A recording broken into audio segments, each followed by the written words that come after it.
ಶ್ರೀ ಸಾಯಿ ಧ್ಯಾನ ಮಂದಿರದ ಆವರಣದಲ್ಲಿ ಶ್ರೀ ಶನಿದೇವರ ಪ್ರತಿಷ್ಠಾಪನಾ ಕಾರ್ಯ, ಭಕ್ತಿ ಸೇವೆಗೆ ಧರ್ಮದರ್ಶಿಗಳ ಕರೆ.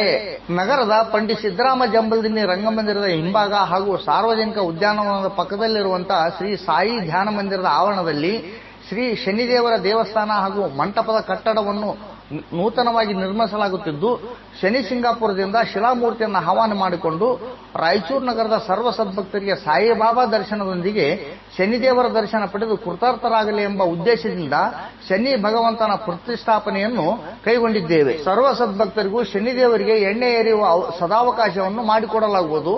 ಆದ ಕಾರಣ ಸರ್ವ ಸದ್ಭಕ್ತರು ದೇವಸ್ಥಾನದ ಹಾಗೂ ಮಂಟಪ ನಿರ್ಮಾಣ ಕಾರ್ಯದಲ್ಲಿ ಭಾಗವಹಿಸಿ ತನು ಮನ ಧನಾದಿ ತ್ರಿಕರಣ ಸೇವೆ ಸಲ್ಲಿಸಿ ಶ್ರೀ ಸಾಯಿಬಾಬಾ ಹಾಗೂ ಶ್ರೀ ಶನಿದೇವರ ಕೃಪೆಗೆ ಪಾತ್ರರಾಗಬೇಕೆಂದು ಶ್ರೀ ಸಾಯಿ ಧ್ಯಾನ ಮಂದಿರದ ಸಂಸ್ಥಾಪಕ ಅಧ್ಯಕ್ಷರು ಧರ್ಮದರ್ಶಿಗಳಾದ ಶ್ರೀ ಸಾಯಿ ಕಿರಣ್ ಹಾದೋನಿಯವರು ಕೋರಿದ್ದಾರೆ. ನಮ್ಮ ಸಾಯಿ ಮಂದಿರ ಆವರಣದಲ್ಲಿ ಶನಿದೇವರ ಮಂಟಪ ನಿರ್ಮಾಣಗೊಳ್ತಾ ಇದೆ. ಶನಿ ಶಿಂಗ್ನಾಪುರ್ನಿಂದ ಶನಿದೇವರ ಶಿಲಾ ತೆಗೆದುಕೊಂಡು ಬಂದು ಇಲ್ಲಿ ಸ್ಥಾಪನೆ ಮುಂದಿನ ದಿನಗಳಲ್ಲಿ ಆಗಲಿದೆ.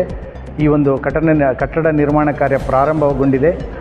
ಈ ಒಂದು ಕಟ್ಟಡ ನಿರ್ಮಾಣ ಕಾರ್ಯಕ್ಕೆ ಭಕ್ತಾದಿಗಳು ತನುಮನ ಧನದಿಂದ ಸೇವೆಯನ್ನು ಸಲ್ಲಿಸಬೇಕಾಗಿ ವಿನಂತಿಸಿಕೊಳ್ಳುತ್ತಾ ಇದ್ದೇನೆ. ಈ ಮೂಲಕ ನಮ್ಮ ರಾಯಚೂರಿನಲ್ಲಿ ಇದೇ ಪ್ರಥಮ ಶನಿದೇವರ ಮಂದಿರ ಅಂತ ಹೇಳಲಿಕ್ಕೆ ಇಚ್ಛಪಡ್ತೇನೆ.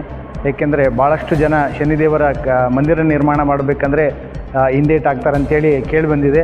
ಆದರೆ ನಾವು ಈ ಶನಿದೇವರ ಮಂದಿರ ಕಟ್ತಾ ಇದ್ದೀವಿ ಅಂದರೆ ನಾವು ಕಟ್ತಾ ಇಲ್ಲ, ಆ ಭಗವಂತನ ಶಿರಡಿ ಸಾಯಿಬಾಬಾನ ಅನುಗ್ರಹ. ಯಾಕೆಂದರೆ ಶಿರಡಿಗೆ ಹೋದರೆ ಶನಿದೇವರ ದರ್ಶನ, ನಮ್ಮ ರಾಯಚೂರಿನಲ್ಲಿ ಸಾಯಿ ಮಂದಿರಕ್ಕೆ ಬಂದರೆ ಶನಿದೇವರ ದರ್ಶನ ಆಗಬೇಕು, ನಮ್ಮ ಎಲ್ಲ ಭಕ್ತಾದಿಗಳಿಗೆ ಶನಿ ದೋಷ ನಿವಾರಣೆ ಆಗಬೇಕು ಅನ್ನೋ ಉದ್ದೇಶದಿಂದ ಬಾಬಾರವರು ಈ ಒಂದು ಶನಿ ಮಂದಿರ ನಿರ್ಮಾಣ ಕಾರ್ಯ ಪ್ರಾರಂಭ ಮಾಡಿದ್ದಾರೆ.